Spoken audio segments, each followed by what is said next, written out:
noite, igreja. A paz do Senhor Jesus seja sobre todos vocês que estão aqui, vocês que estão à distância e vocês que estão representando um lar. Quem está representando um lar aqui? Que vocês levem a paz do Senhor para o lar de vocês. Nesta noite, nós vamos meditar numa parte do Evangelho que está em Lucas, capítulo 24. Nós vamos usar um pouquinho a Bíblia hoje, viu?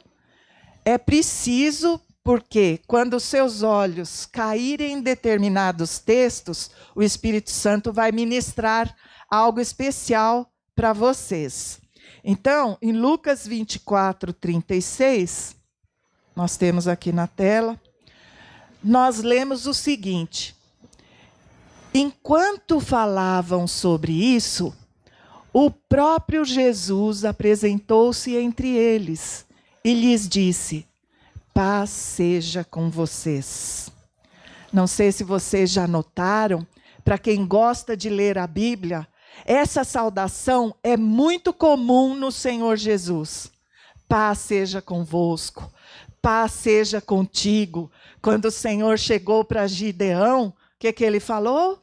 Paz seja contigo. Então isso é uma palavra que o Senhor aprecia em repetir. E eles estavam falando de algo. Quantas vezes a gente está na nossa casa, com a nossa família, e a gente também está falando de alguma coisa.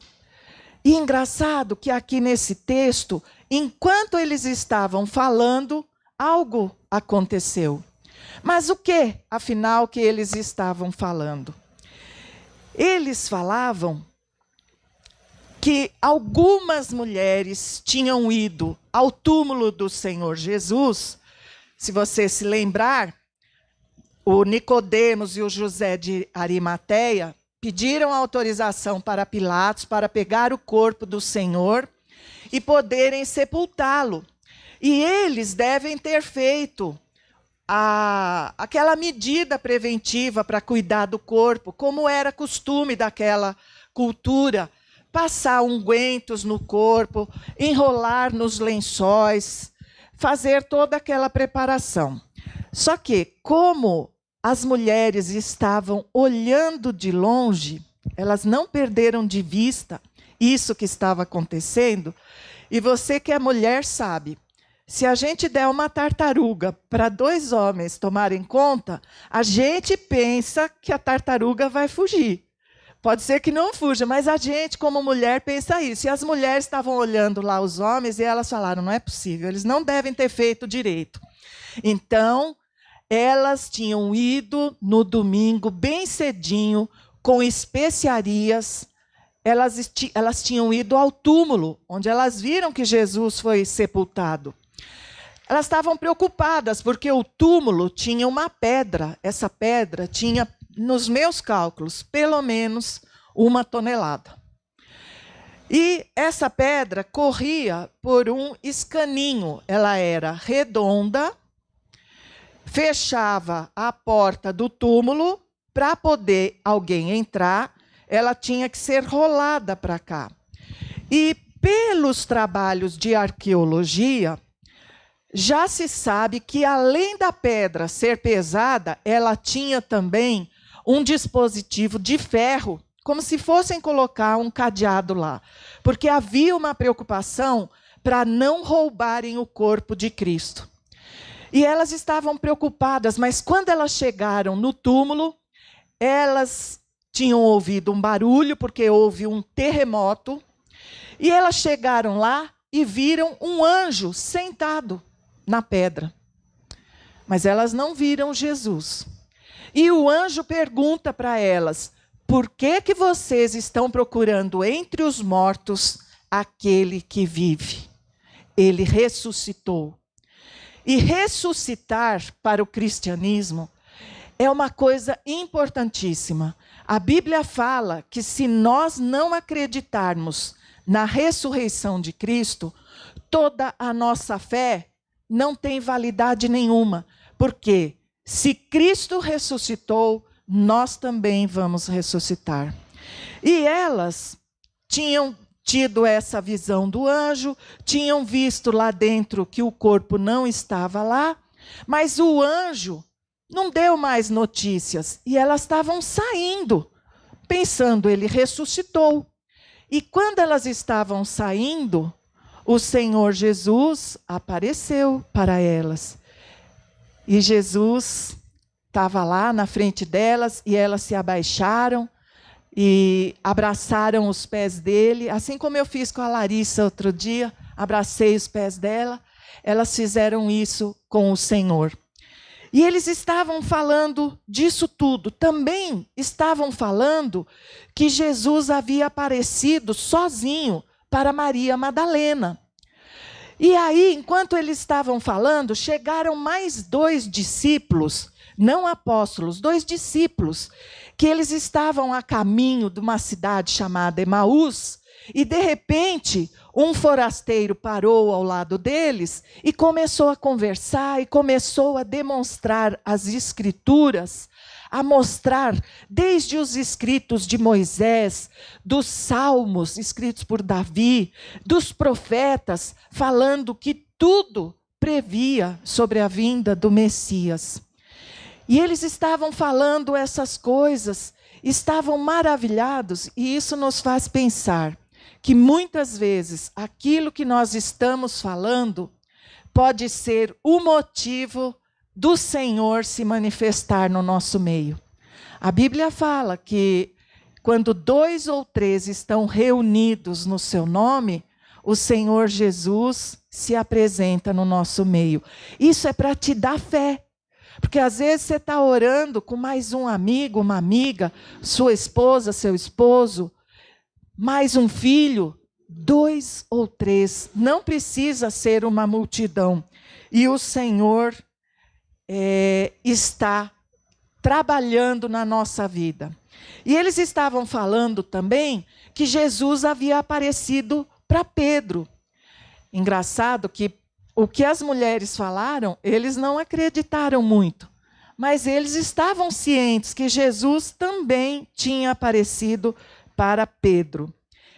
E eles estavam num lugar fechado, porque, como você sabe, estava um tumulto por conta da morte do Senhor Jesus. A cidade estava muito agitada. E eles estavam com as portas fechadas. E o Senhor Jesus entrou. E o Senhor Jesus, ele é educado. Ele costuma bater. Lá em Apocalipse fala que ele bate a nossa porta. E se nós ouvirmos e abrirmos a porta, ele entra e ceia conosco. Mas naquela situação, aquilo sobre o qual eles conversavam fazia toda a diferença. Eles já estavam convidando o Senhor Jesus. E deve ter sido uma alegria tão grande, porque a morte do Senhor destruiu a moral de todos. Mas com essas notícias que ele havia ressuscitado, tudo passa a ser diferente, a ótica passa a ser diferente. E lá em Efésios 5,19, a Bíblia nos ensina: falando entre vós com salmos, hinos, cânticos espirituais, cantando e salmodiando ao Senhor no vosso coração, dando sempre graças por tudo a nosso Deus e Pai. Sabe, irmãos, Deus é onipresente. A palavra onipresente quer dizer que ele está presente em todos os lugares. Então, às vezes a nossa cabeça humana tem dificuldade para imaginar. Tem alguns lugares que Deus não está. Não tem como, irmãos, porque ele é onipresente. Ele tem que estar em todos os lugares. Agora, como ele se manifesta em amor, é uma outra atmosfera. Ele vem e se manifesta quando nós estamos cantando, salmodiando, falando da Bíblia. Cultive esse ambiente na sua casa. Tem músicas lindas mas faça uso também de louvores a Deus no seu lar. Isso vai trazer a presença do Espírito Santo. Espiritualmente, são frequências diferentes. Os hinos vão tornar o ambiente da nossa casa diferentes. E Jesus, nós vamos ver que por 40 dias ele vai se apresentar ressurreto para diversas pessoas.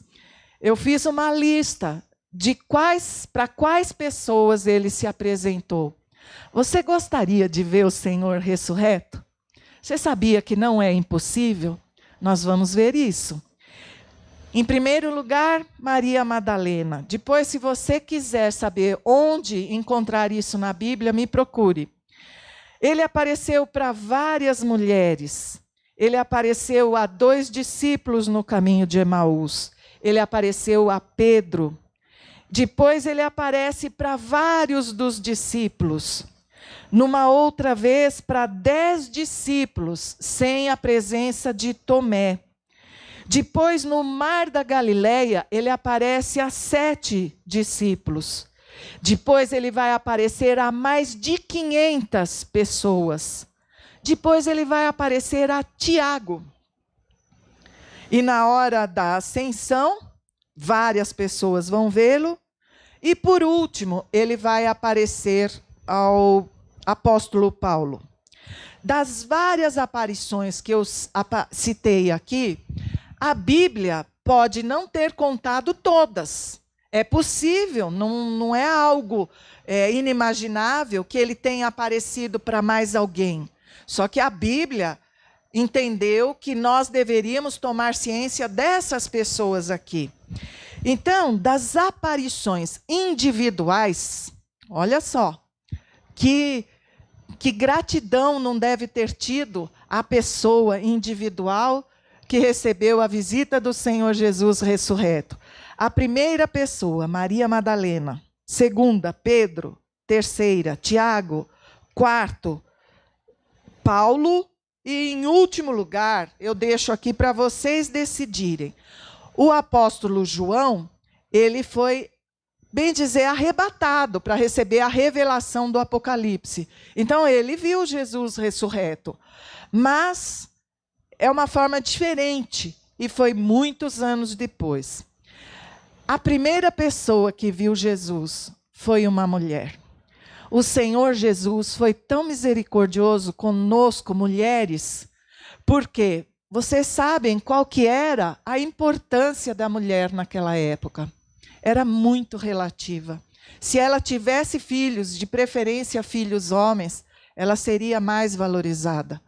Mas o Senhor, nós devemos a Ele a honra que Ele nos deu de tornar o tratamento dado à mulher diferente. A Bíblia fala algumas coisas em especial de Maria Madalena. A Bíblia fala que ela tinha 7 demônios. A Bíblia não fala nenhuma vez que ela era prostituta. É comum a gente ouvir. Se foi, a Bíblia não fala. E a Bíblia fala, lá em Lucas 8, que entre as mulheres que sustentavam o ministério de Jesus, estava Maria Madalena. Ela tinha dinheiro, ela tinha posses. E ela usava as suas posses, as suas riquezas, para sustentar o ministério do Senhor. Agora você, minha irmã, o ministério do Senhor Jesus tinha 12 apóstolos. Fora os agregados. Por exemplo, João Marcos vivia com eles. E tinha mais os discípulos. Vamos pegar aqui, ó, o meu esposo, o Michel, o Geobaldo, o Tony, esses 3, o Maicon. Tudo gente forte. Esses homens comem muito. Você imagina no ministério de Jesus, como não devia requerer recursos. E Deus usou quem, irmãos? As mulheres, aquelas que tinham menos probabilidade de render alguma coisa.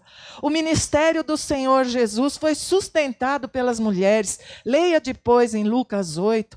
Isso é maravilhoso, porque Deus usa as coisas loucas deste mundo para confundir as sábias. Ele usa as fracas para confundir as fortes.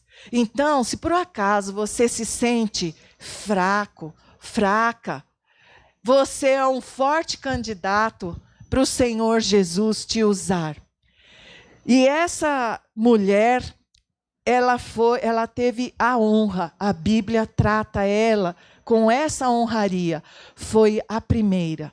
Não foi para um fariseu, não foi para um escriba, não foi para o melhor dos apóstolos, foi para uma mulher que tinha 7 demônios. Mas Deus quis dar a honra, porque essa mulher honrou ao Senhor com os seus bens. A segunda pessoa foi o apóstolo Pedro. O apóstolo Pedro, mais o apóstolo João, e mais Tiago, o meio-irmão do Senhor Jesus, foram as figuras principais para a igreja primitiva. Eles foram fundamentais para que a igreja crescesse. Só que Pedro, ele era bem visto, né, entre os 12. Mas quando ele negou a Jesus 3 vezes, isso deixou uma nódoa na imagem do apóstolo. As pessoas deviam pensar entre si, olha, de todo mundo, de todos entre nós, Pedro era o único que não devia ter negado, porque o Senhor tratou ele sempre com muita especialidade.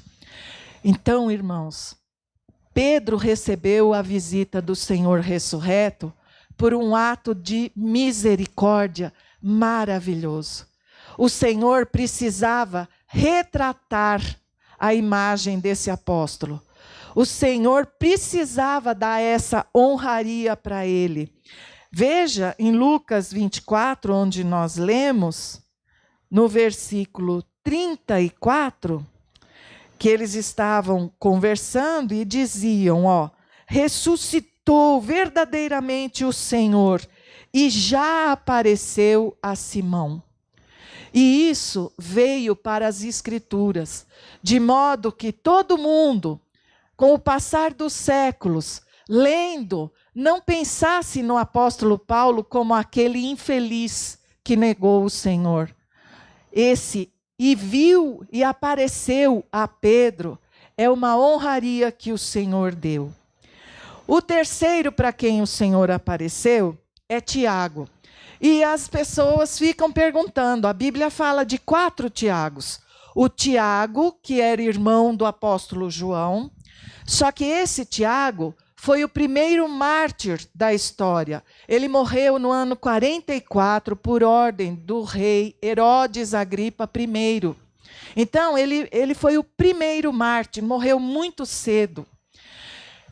O apóstolo João foi o último a morrer, o irmão dele.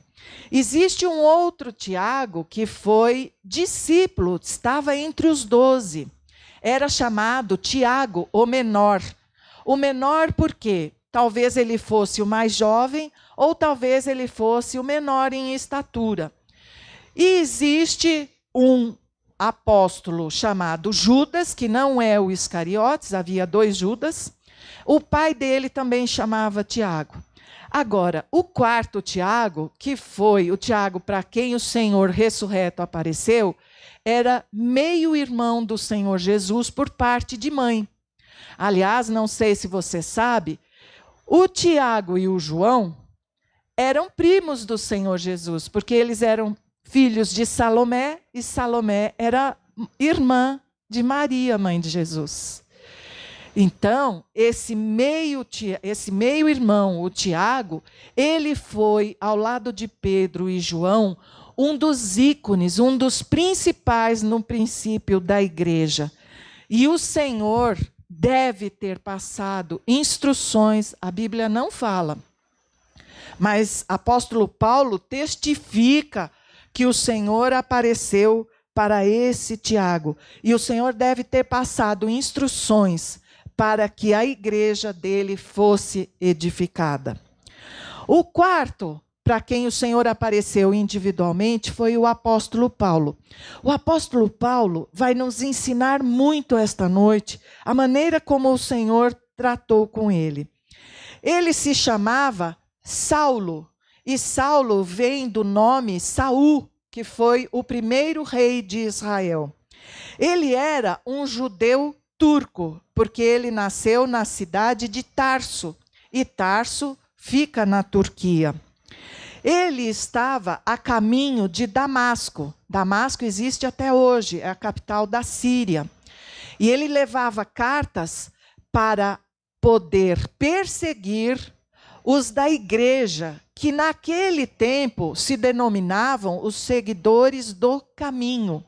Eles eram assim intitulados, eles seguiam o caminho, porque Jesus havia dito que era o caminho. E a caminho de Damasco, o Senhor vai aparecer para Saulo. Era meio-dia, um calor escaldante, uma luz muito forte vem e Saulo fica cego.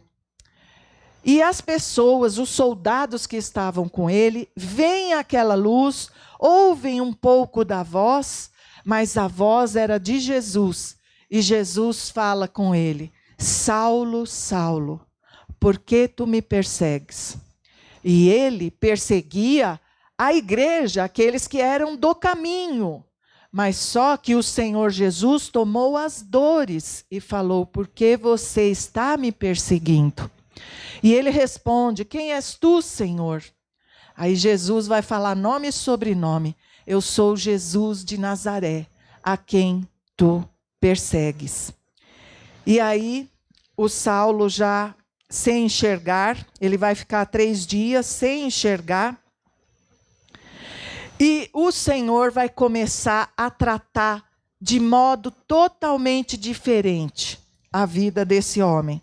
Em Atos 22, 14 e 15, Deus vai dizer, o Senhor vai dizer lá para Saulo, enquanto ele está cego, ele vai falar: vai lá para a cidade e você vai receber instruções do que você deve fazer.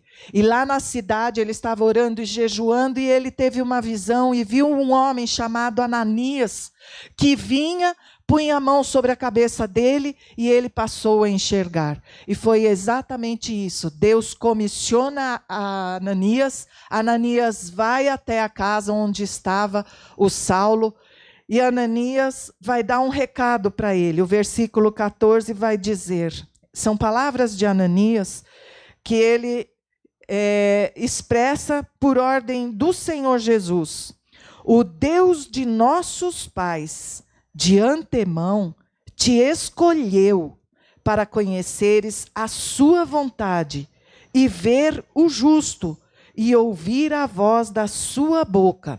Hás de ser sua testemunha para com todos os homens do que tens visto e ouvido. Irmãos, olha o ministério que o Senhor está passando para Saulo. Um homem que perseguia ao Senhor.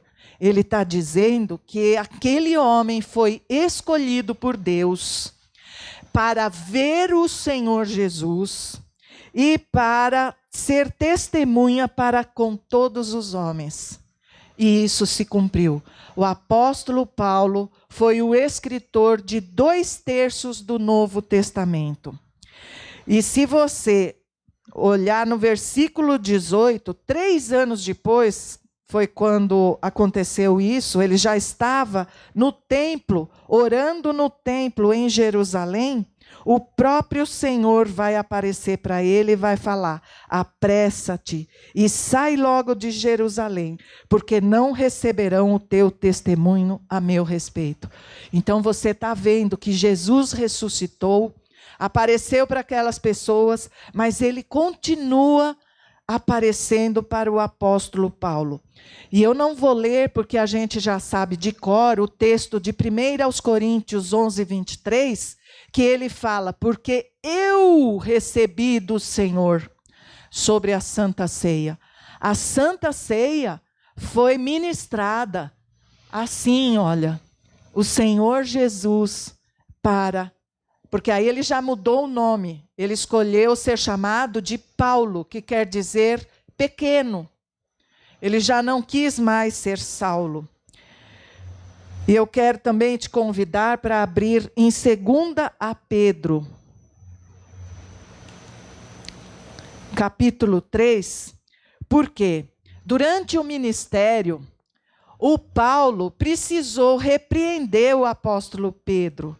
Eles tiveram uma rusguinha, mas Pedro não guardou mágoa disso. Pedro vai dizer lá na carta, na segunda carta, capítulo 3, olha o que ele vai falar do evangelho de Paulo. Tende por salvação a longanimidade de nosso Senhor, como também o nosso amado irmão Paulo vos escreveu, segundo a sabedoria que lhe foi dada. Em todas as suas cartas, ele escreve da mesma forma, falando acerca destas coisas. Suas cartas contêm pontos difíceis de entender, os quais os indoutos e inconstantes torcem, como o fazem também com as outras escrituras para a sua própria perdição.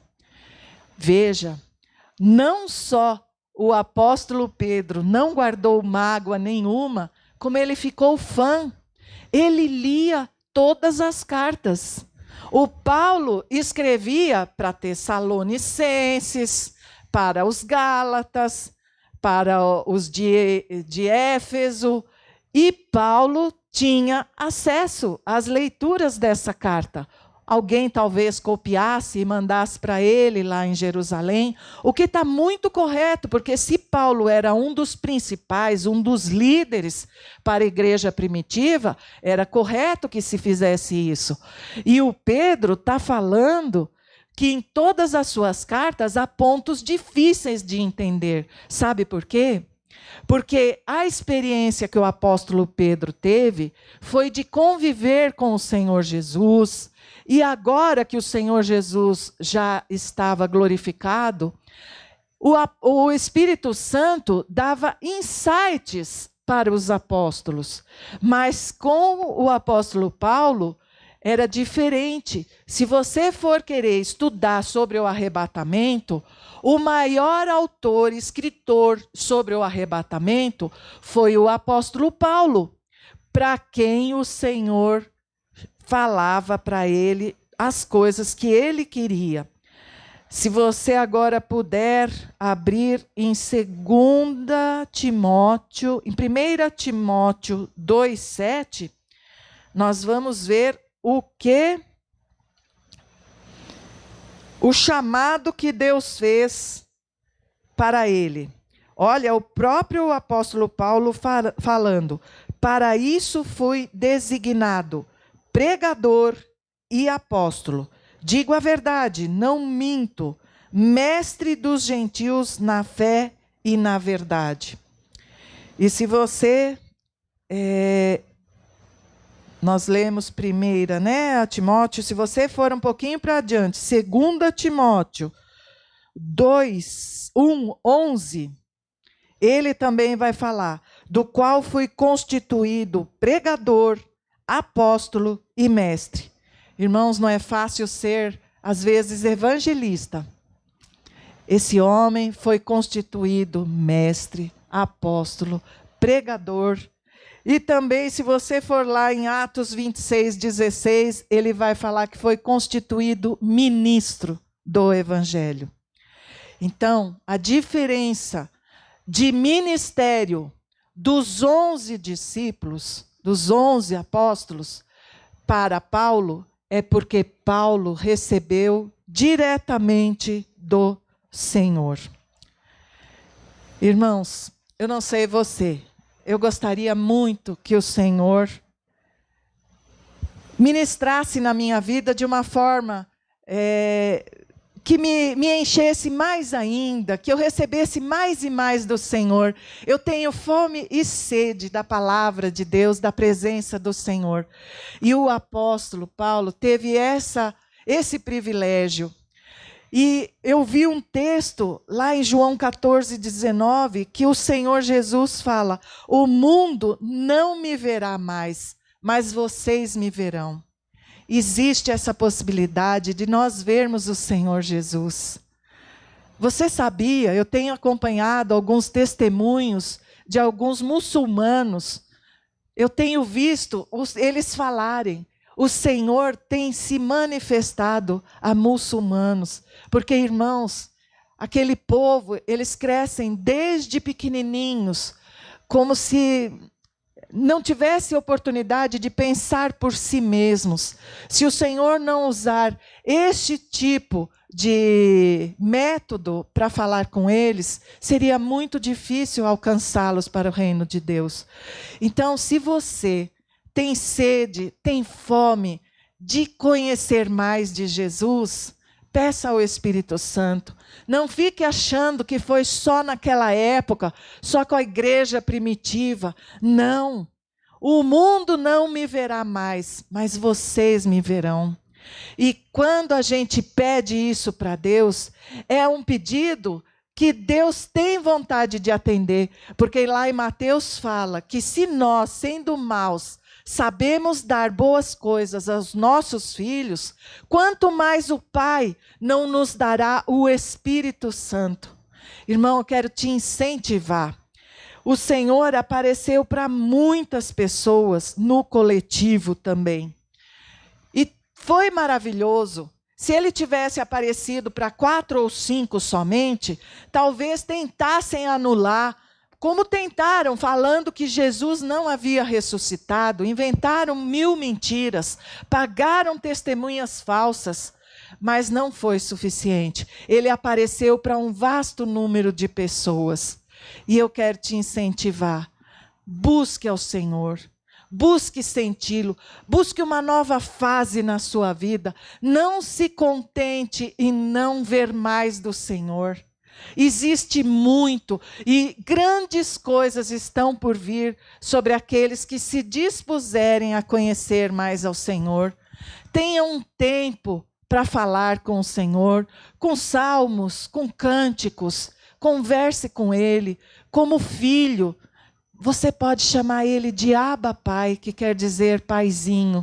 Tenha intimidade com o Senhor.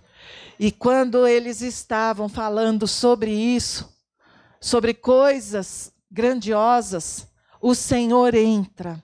É um ambiente propício. E quando o Senhor entra, o cumprimento dele é: paz seja convosco. É um cumprimento que não é o boa noite que a gente dá, o bom dia. Porque quando a gente fala boa noite, a gente está desejando que aquela noite seja agradável, e muitas vezes a gente fala e nem está assim pondo aquela intenção nessa expressão. Mas o Senhor, lá em Isaías 9:6, fala que esse filho que se nos deu, o seu nome é maravilhoso, Pai da eternidade, Deus forte, conselheiro, príncipe da paz. Quando ele fala, paz seja convosco, irmãos, é como se um turbilhão saísse da boca dele, porque ele que é o príncipe da paz, ele é a nossa paz. Então, essa paz é para nós. Hoje, ainda hoje, o Senhor está falando, da sua boca está saindo: paz seja convosco. Quando você cumprimenta alguém, é importante você cumprimentar com a paz do Senhor, porque se essa pessoa não quiser a paz do Senhor, a paz volta para você. Mas essa paz do Senhor é uma paz para todo aquele que já entregou a sua vida a Ele e sabe quão boas são as coisas que Ele tem para nós. Essa paz é a paz que nós, como filhos, devemos experimentar. Eu quero te convidar a baixar sua cabeça. Se você ainda não sabe, não entende, não sentiu a paz de Cristo, Queria que você falasse com Deus onde você está, seja na sua casa, seja aqui neste local. Fala para o Senhor que você precisa da paz dele para encher seu coração. E lembre-se com fé, se nós sabemos dar boas coisas aos nossos filhos, o seu pai que está te ouvindo pedir pela paz do Senhor, ele também te concederá. E o Espírito Santo virá e vai trabalhar no seu coração, na sua vida. Não deixe de experimentar o melhor que Deus tem para os seus filhos. Não ficou para trás lá para aqueles homens que desfrutaram da presença do Senhor. Não, Ele continua o mesmo. E Ele quer fazer as obras maiores ainda, porque Ele foi para o Pai. E nós estamos, não órfãos, mas nós estamos com o Espírito Santo. Nessa noite, que o Espírito Santo encha todo o coração que está aqui.